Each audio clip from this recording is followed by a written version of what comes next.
Euh, Bonjour à tous. C'est la page Un autre regard. C'est vrai que vous avez liké, mais il n'y a pas beaucoup d'actualité. Aujourd'hui, il y aura une actualité. Parce qu'il y a une actualité qui est brûlante au niveau du football, au niveau du sport. C'est quoi? C'est l'Euro 2016. Mais ce qui m'intéresse dans cet Euro-là, ce n'est pas celui qui a gagné, ce n'est pas... Mais c'est la confrontation entre deux grands joueurs de football moderne. Vous savez de qui je parle de Cristiano Ronaldo, le Portugais, et de Lionel Messi, l'Argentin. Si beaucoup de spécialistes avaient chacun son parti pris, d'autres aimaient la façon de jouer de Messi, ou d'autres aimaient cet acharnement au travail-là, cette rigueur et ce pragmatisme de Cristiano Ronaldo.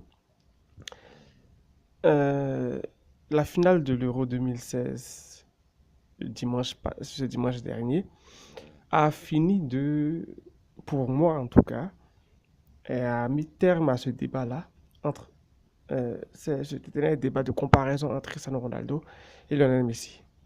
Effectivement, il ne manquait à ces deux montagnes du football moderne que des titres en sélection, remporter quelque chose en sélection. Quand on prend le cas de Lionel Messi, il a eu à maintes reprises l'occasion d'avoir ce titre-là. Tous les spécialistes s'accordent pour dire que Messi euh, a cette chance, si on peut appeler ça chance, magistrale d'être entouré de joueurs aussi exceptionnels que lui. Oui, je le dis.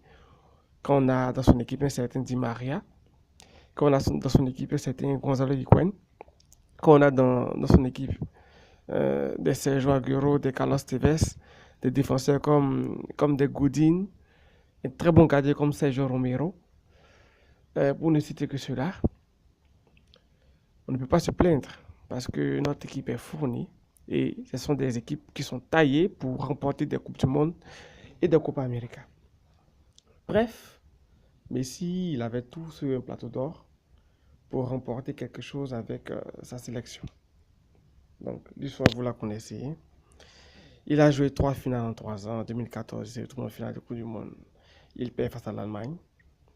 On dira à la fin, c'est l'Allemagne qui gagne. Mais bon, on a vu ce que la France a fait, à son parenthèse. Il arrive en 2015 avec la Copa América face au Chili. Il perd au tir au but. En 2016, euh, il a l'occasion de se racheter pour cette Copa América spéciale-là, du centenaire organisée aux États-Unis. Là, l'Argentine fait un tournoi impeccable. Ils battent d'abord le Chili, 2 buts à 1 en phase de groupe. Ça s'annonce très bien parce que c'est le Chili qui les avait battus. Soit il continue avec un copieux 5-0 face au Panama, un raisonnable 3-0 face à la Bolivie. En quart de finale, il se contente d'un 4-1 face au Venezuela. Ensuite, euh, euh, au demi-finale, il se paye le luxe d'éliminer le pays organisateur par un score modeste de 4-0. Et tous ces scores-là, tous ces matchs-là avec un Messi hors catégorie, un Messi qui sublime les matchs, qui fait étalage de tout son talent et tout ça et tout ça. Et on s'est dit, ah, le moment est venu pour la star argentine de remporter quelque chose avec sa sélection. Là, c'est le moment là. 2 finales en 2 ans, perdues. Celle-ci, ça doit être la bonne. Eh ben, contre le Chili encore. 0-0 au bout de 120 minutes. Tir au but. Messi rate, il est le premier à tirer. Et le Chili l'emporte par 4 tirs au but à 2. Et encore, il échoue. Avec tout ce qu'il a pu réaliser dans cette Copa América, là, il échoue encore. Grosse déception. Il décide de raccrocher les crampons au niveau de la sélection. Et voilà, on connaît tous l'histoire. Et de l'autre côté de l'Atlantique, un certain Cristiano Ronaldo joue l'Euro 2016 en France avec sa sélection, le Portugal. Et parallèlement, on va dire parallèlement, mais à sens contraire, euh, Cristiano, il ne réalise pas avec son équipe des matchs flamboyants. Les spécialistes même sont un peu déçus du rendu au niveau spectacle du Portugal. Le Portugal s'est qualifié pour les huitièmes en étant meilleur troisième, ayant fait 3 matchs nuls, ayant frôlé l'élimination face à la Hongrie, avec un superbe Ronaldo, hein, au niveau du troisième match qui fait un doublé, qui ramène à 2 reprises le Portugal à la hauteur de la Hongrie. On s'est dit, ce Portugal-là, il va faire long feu. Puisqu'en huitième, il croise qui? Il affronte la Croatie, qui, selon les spécialistes toujours, est l'équipe qui a produit le meilleur football des phases de groupe. Et le Portugal bat la Croatie, hein, à un but à la 117e de Quaresma. Après avoir été dominé de fond en comble par une Croatie très belle, mais la stratégie portugaise a encore payé. En quart, ils affrontent la Pologne du grand buteur Robert Lewandowski et vice repetita.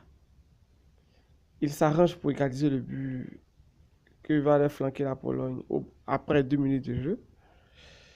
Ils vont jusqu'à 120 minutes, toujours rien. Ils vont au tir au but. Et là, un Rui Patricio intercellant va qualifier le Portugal.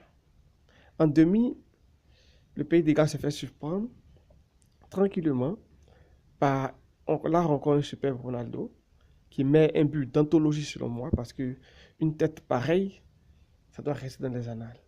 Et pour moi, c'est resté dans les annales parce qu'une tête pareille, c'est du jamais vu. Quand il y a quelque chose, il faut le reconnaître. Donc, le Portugal bat le pays des Galles 2 buts à 0. Un but, une passe décisive de Cristiano Ronaldo. Arrive en finale, il rencontre la France, le pays organisateur. Tous les bookmakers, les spécialistes donnent la France vainqueur.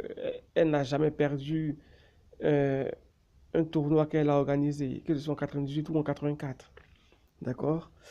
Elle a un Griezmann qui est en feu. D'accord, Griezmann on fire. Lol. Et tout d'un coup, vice repetita, si on peut dire ainsi, le Portugal fournit le même jeu. La France est dominatrice, contrôle le jeu jusqu'à ce qu'on rentre dans les prolongations. Fait des jeux énormes, Cristiano Ronaldo se blesse. Blessure au genou après, je sais plus moi, 25 minutes de jeu.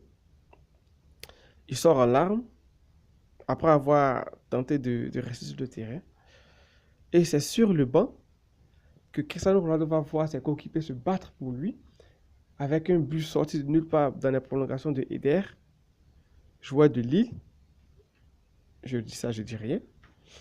Clin d'œil à la France. Et le Portugal est champion d'Europe. Je veux dire ainsi que, et là, il est champion d'Europe, il remporte une coupe avec son pays.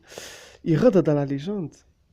Parce que avec toutes les stars portugaises qui ont existé, en parlant de Eusebio, en parlant de Luis Figo, Rui Costa, pour ne citer que ceux-là, parce que c'est eux que je connais, eh bien, il est le premier Portugais d'envergure à faire remporter un titre à sa nation.